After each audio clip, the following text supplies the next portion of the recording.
E seguindo essa sequência, né, que nós estamos fazendo, meditando cada dia numa igreja, hoje nós vamos falar a respeito da igreja de Laodiceia. Apocalipse 3, no capítulo 14, nós vamos dar seguimento agora a essa última igreja, que foi a última carta escrita por Jesus e enviada àquele pastor daquela igreja. Vamos descobrir o que aconteceu com ela então. Senhor Jesus, eu peço a tua direção e que o Senhor hoje venha falar conosco através também da tua palavra e nos alimentar o espírito através dessa palavra que aqui está. Em nome do Senhor Jesus. Amém. No versículo 14.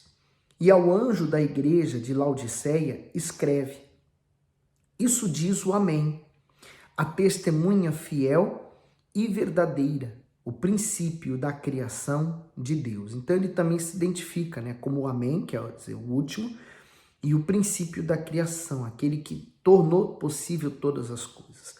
O comentário do Bispo Macedo diz: Laodiceia, a igreja morna. Laodiceia era uma cidade extremamente rica e famosa por ser um importante centro comercial e econômico. A igreja se encontrava no meio dessa cidade, abastada com tudo o que o mundo podia oferecer. Porém, com nada daquilo que o Senhor Jesus queria lhe dar. Para essa igreja, o Senhor se identifica como o Amém, a testemunha fiel e verdadeira, o princípio da criação de Deus. Isso significa que ele é o Amém, personificado, é o assim seja, em pessoa. Em outras palavras, é a própria palavra viva. Portanto, quem duvida da palavra de Deus, duvida do próprio Senhor Jesus. Vamos ver João 12:48. Quem me rejeitar a mim e não receber as minhas palavras, já tem quem o julgue. A palavra que tenho pregado, essa o há de julgar no último dia. Então, quer dizer, eu estou ouvindo a palavra de Deus, né? Eu estou entendendo que as coisas as quais eu pratico estão erradas. Mas mesmo assim, eu ignoro o que eu estou aprendendo e continuo praticando o erro, né? No dia do julgamento, no último dia, eu vou ser julgado justamente pela palavra que eu ouvi. Eu não vou poder chegar diante do tribunal de Deus e dizer assim: Senhor, mas eu não sabia que isso era errado. Não, não tem como eu falar isso para ele. Porque a palavra dele vai me julgar e dizer: mas ele me ouviu. Ele soube de toda a verdade, mas ele continuou praticando a mentira. Então, olha que forte, né? Quem me rejeita a mim, quer dizer, quem rejeita Jesus é porque está rejeitando também sua palavra. E vamos inverter agora. Quem rejeita a sua palavra também está rejeitando Jesus. E o Senhor Jesus é o advogado de defesa e que vai defender você no dia do julgamento. Então, se você obedeceu Jesus, a sua palavra, mesmo que o diabo venha te acusar de erros que você tenha feito, Jesus vai te defender porque ele morreu para te defender. É muito forte. E seguindo o comentário, né? Ele é a testemunha fiel e verdadeira porque cumpriu o juramento do Altíssimo em si mesmo na cruz. Vamos ver Hebreus 6,13. Porque quando Deus fez a promessa a Abraão, como não tinha outro maior por quem jurasse, jurou por si mesmo, dizendo: certamente, abençoado te abençoarei, abençoando te abençoarei, e multiplicando te multiplicarei. E assim, esperando com paciência, alcançou a promessa. Quer dizer, um testemunho, né? O testemunho da fé, o testemunho da promessa, da palavra que se cumpre. O Senhor conquistou esse direito por ter sido o próprio Cordeiro sacrificial. E por fim, ele é o princípio da criação de Deus, porque antes de tudo ele já existia. Jesus é a origem e o princípio de toda a criação divina. Por isso que o apóstolo João chama ele de o Verbo encarnado, né? No princípio ele era o Verbo e o Verbo se fez carne. Então, quando você quer ser batizado, por exemplo, com o Espírito Santo, o batismo com o Espírito Santo vem através do novo nascimento. E o que é o novo nascimento? É a transformação que a palavra de Deus ela faz ocorrer dentro de você. Então, se eu tinha uma mente criminosa, aquela mente criminosa, ela é lavada pela palavra de Deus e ela cria então uma mente cristã, uma mente nova, restaurada. E por aí vai, para todo tipo de pessoa. Então, 15. Conheço as tuas obras, que nem és frio e nem quente. Quem deras fosse frio ou quente. Então, qual era o maior problema dessa igreja? Era ser morna. Quer dizer, ela não era quente, quer dizer, aquela igreja ativa, que estava determinada, que estava lutando, que estava perseverando, e nem fria, que é aquela que já esmoreceu, já não tem mais nenhum prazer para nada, já não faz mais nada. Quer dizer, ele falou assim, já nem é nem frio nem quente, tá morna, quer dizer, tem aquela aparência, vai se rastejando, quer dizer, aquela pessoa que ela não está 100% entregue àquele compromisso. O comentário do bispo diz, Laodiceia, a igreja morna. Laodiceia era uma cidade extremamente rica e famosa por ser um importante centro comercial e econômico. A igreja se encontrava no meio dessa cidade abastada, com tudo que o mundo podia oferecer, porém, com nada daquilo que o Senhor Jesus queria lhe dar. Para essa igreja, o Senhor se identifica como o Amém, a testemunha fiel e verdadeira, o princípio da criação de Deus. Isso significa que ele é o Amém personificado, e o assim seja. Em outras palavras, é a própria palavra viva. Portanto, quem duvida das palavras de Deus, duvida do próprio Senhor Jesus. João 12, 48. Vamos conferir. Quem me rejeitar a mim e não receber as minhas palavras, já tem quem o julgue, a palavra que tenho pregado. Essa o há de julgar no último dia. Ele é a testemunha fiel e verdadeira, porque cumpriu o juramento do Altíssimo em si mesmo na cruz. Hebreus 6,13. Vamos ver? Porque quando Deus fez a promessa a Abraão, como não tinha outro maior por quem jurasse, jurou por si mesmo. O Senhor conquistou esse direito por ter sido o próprio Cordeiro sacrificial. E por fim, ele é o princípio da criação de Deus, porque antes de tudo, ele já existia. Colossenses 1, do 15 ao 16. Vamos ver. O qual é a imagem do Deus invisível, o primogênito de toda a criação, porque nele foram criadas todas as coisas que há nos céus e na terra, visíveis e invisíveis, sejam tronos, sejam dominações, sejam principados, sejam potestades, tudo foi criado por ele e para ele.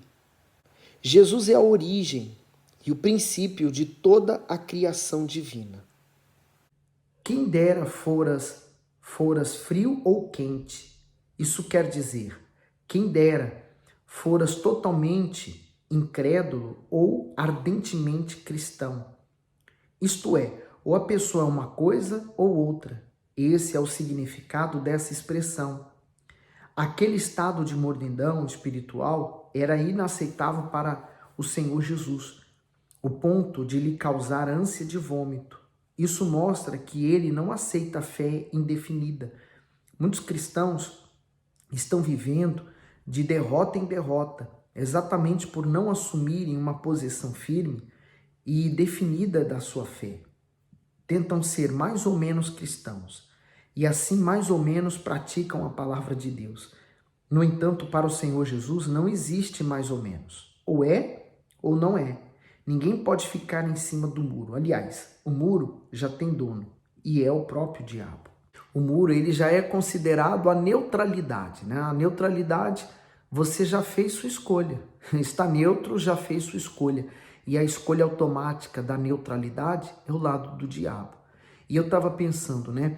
Se Laodiceia, aquela cidade, ela era rica, ela tinha de tudo, quer dizer, as facilidades, criou um problema para aquela igreja. Assim a pessoa, às vezes ela não enfrenta nenhuma luta, dentro de casa vem correndo tudo bem, no trabalho, a vida dela é como se entrasse no piloto automático e ela seguisse a vida sem nenhum desconforto. Então aquilo faz com que ela não lute.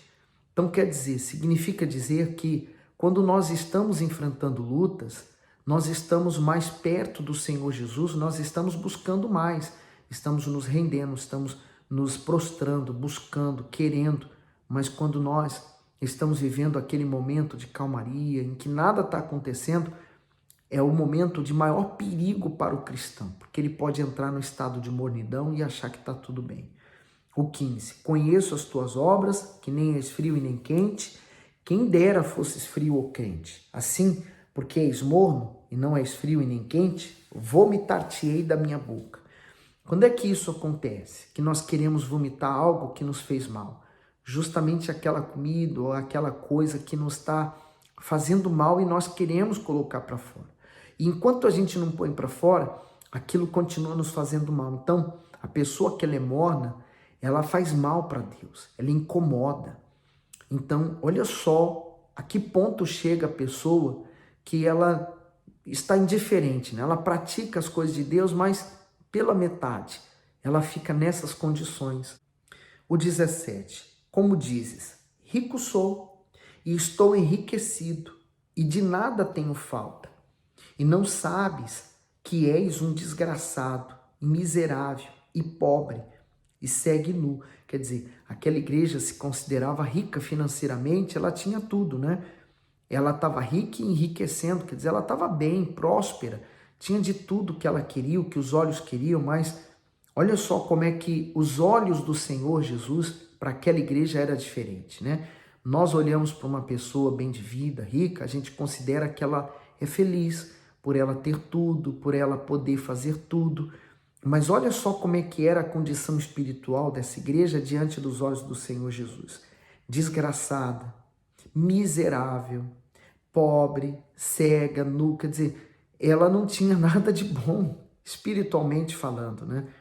Vamos ver o comentário do Bispo Macedo. De nada tenho falta. Há dois tipos de riqueza. A espiritual, constituída de ouro refinado pelo fogo divino, que é a palavra de Deus, e a material, constituída de ouro deste mundo. A igreja de Laodiceia estava acostumada a comercializar o ouro que enriquece materialmente e a desprezar a riqueza espiritual. De igual modo, há pessoas que se deixam enganar pelas conquistas materiais, pois pensam que isso as torna aprovada diante de Deus.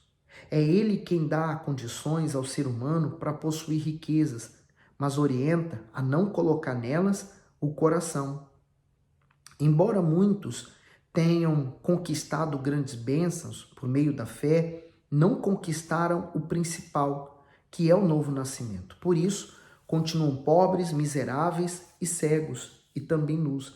Sabe, aquilo que você investe é aquilo que você vai ter de mais rico em você.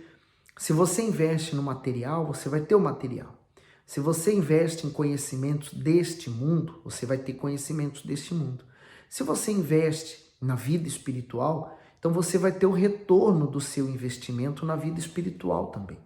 Então, se você quer ser forte, se você quer alcançar a vida eterna, você tem que investir na vida espiritual e com Deus. Senão você vai se tornar como essa igreja aqui. Apesar dela ter tudo fisicamente, espiritualmente ela estava desgraçada. Quer dizer, não iria compensar. Toda a riqueza que a pessoa tem não compensa o vazio, a ausência do Espírito Santo. Aí o 18, aconselho-te que de mim compres ouro provado no fogo, para que te enriqueças, e roupas brancas, para que te vistas, e não apareça a vergonha da tua nudez, e que unjas os teus olhos com colírio para que vejas. Então, vamos ao conselho, né? O conselho você dá para a pessoa e ela decide se vai seguir ou não, né? Tem até aquele ditado que se conselho fosse bom, se venderia. Então, Deus está dando um conselho. Se aquela igreja der ouvidos, muito bem. E se não der? Aí a causa e o efeito é dela. Ele diz assim, ó, qual é o conselho? Comprar ouro provado no fogo. Por quê? O fogo, ele limpa, né, o ouro.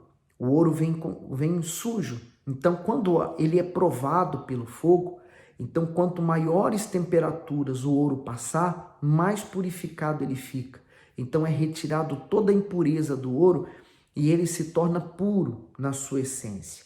Então, compre o ouro refinado, quer dizer, isso aí eu tenho que pagar o preço. Comprar é pagar o preço, né? Pagar o preço é o sacrifício, é a renúncia, é eu perdoar, é eu abandonar. Se eu tenho um vício, eu abandono aquele vício. Se eu faço coisas erradas, eu vou ter que deixar de fazer. Se eu ando com más companhias, eu vou ter que deixá-las. Se eu pratico coisas erradas, vou ter que deixar de praticar. Então, eu vou pagar o preço. Então, primeira coisa, pagar o preço para que te enriqueças. Então, se eu pago o preço, então no mesmo instante em que eu estou sacrificando minha vontade, eu também estou fortalecendo o meu espírito. E roupas brancas. Por quê? A única forma que eu tenho de tornar minhas roupas, minhas vestes espirituais limpas é através do sangue do Senhor Jesus que me lava dos meus pecados. Porque o que torna a veste suja é os pecados. E ele diz, e que te vistas, e não apareça a vergonha da tua nudez. Por quê? Quando eu estou em pecado, eu estou nu. É só você lembrar de Adão e Eva. Logo após eles comerem o fruto, eles perceberam que estavam nus. E eles se esconderam sua nudez assim. Então, é a pessoa que comete pecado, ela tenta encobrir o erro que ela fez, né? Se ela está, por exemplo, se eu traio minha esposa, eu vou ter que lutar, então, para encobrir aquela traição, né? Eu vou ter que lutar para esconder de todos os meios e todas as formas o ato errado que eu fiz. Então, assim era eles. E aí ele diz, e que unjas os teus olhos com colírio, porque o pecado, ele termina por cegar a pessoa e deixar a pessoa na completa escuridão, nas trevas. Por isso que a palavra de Deus é luz.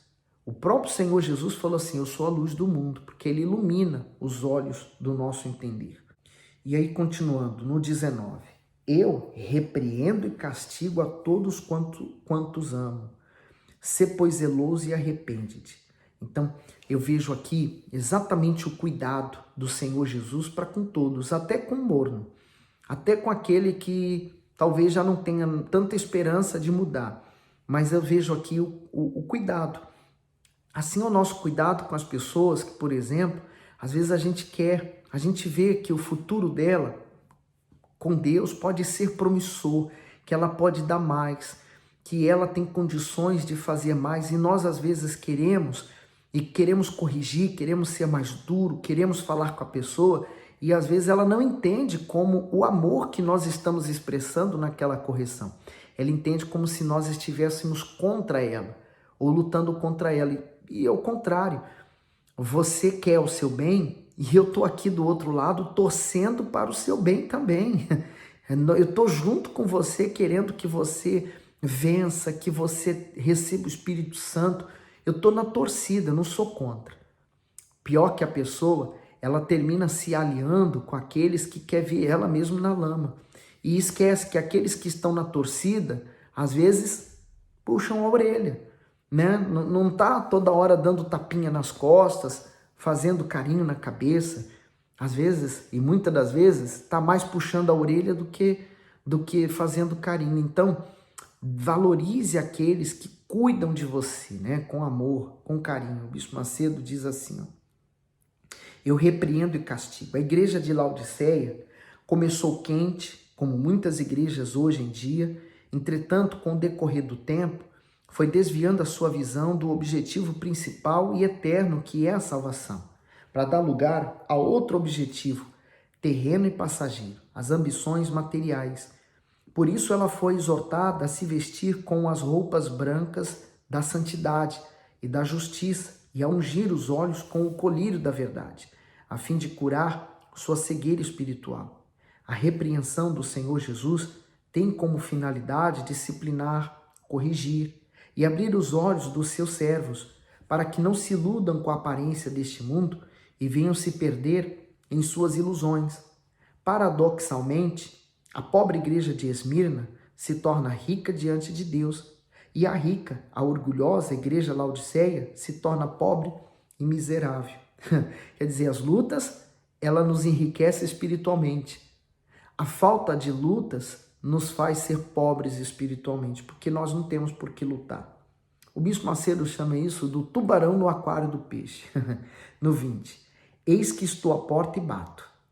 Se alguém ouvir a minha voz e abrir a porta, entrarei até ele e com ele cearei e ele comigo. Quer dizer, ele está à porta batendo. Por que a pessoa que tem a porta e ele está batendo, por que ela não está ouvindo? Porque ela está distraída com a tranquilidade que a vida dela está tendo, né? Ela está distraída com aquilo que ela está vivendo, então ela não consegue ouvir a porta, há alguém na porta batendo, ela não consegue perceber isso. Ela leva a vida ao banho-maria, quer dizer, tudo na calmaria, não tem problemas, né? O 20 diz assim, eis que estou à porta, o comentário, e bato. Isso significa que o Senhor Jesus estava do lado de fora. E quantas igrejas hoje em dia, supostamente cristãs, têm expulsado o Senhor Jesus dos seus cultos para darem lugar ao formalismo e à pompa religiosa. Elas têm a Bíblia, o batismo, a Santa Ceia, o culto, menos a presença do Senhor Jesus, a presença do Senhor da igreja. Há pessoas que praticam apenas algumas partes da Bíblia, e isso para desencargo de consciência. No entanto, a palavra de Deus é para ser obedecida em toda a sua plenitude e não em partes. No momento em que a pessoa se submete a ela, a porta da sua vida se abre para o Rei dos Reis entrar. É como você imaginar. Imagine você convidar uma pessoa para sua casa e sua casa está uma desordem completa. Como é que você se sentiria? Né? Você nem deixaria ela entrar, supostamente. Então, nós arrumamos primeiro a casa e pedimos para que ele entre. O arrumar a casa significa obedecer a palavra de Deus. No 21, ao que vencer, lhe concederei que se assente comigo no meu trono, assim como eu venci e me assentei com meu Pai no seu trono.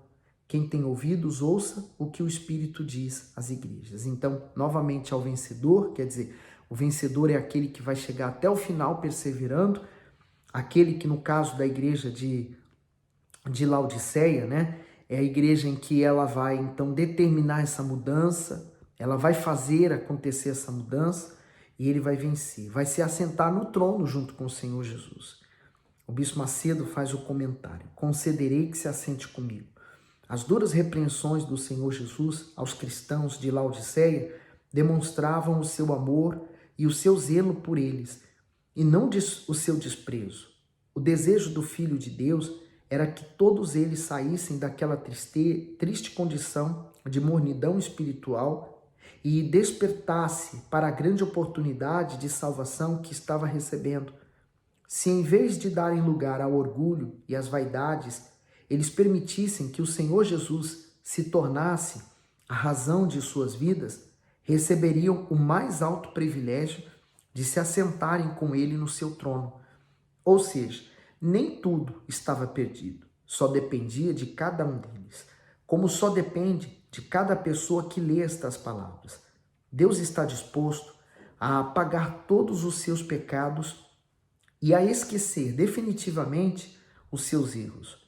Mas para que isso aconteça, ele exige sinceridade. Portanto, qual é a sua escolha? Assentar-se com Jesus no seu trono e reinar com ele eternamente? Ou passar a eternidade no lago de fogo? Que o Espírito Santo ilumine a sua mente e o seu coração para que escolha boa parte, como fez Maria. Quer dizer, Maria sentou-se ao pé do Senhor Jesus e quando Marta mandou que ela se levantasse, né, e fosse servir junto com ela, Jesus falou assim, não, na boa parte não vai ser tirada dela.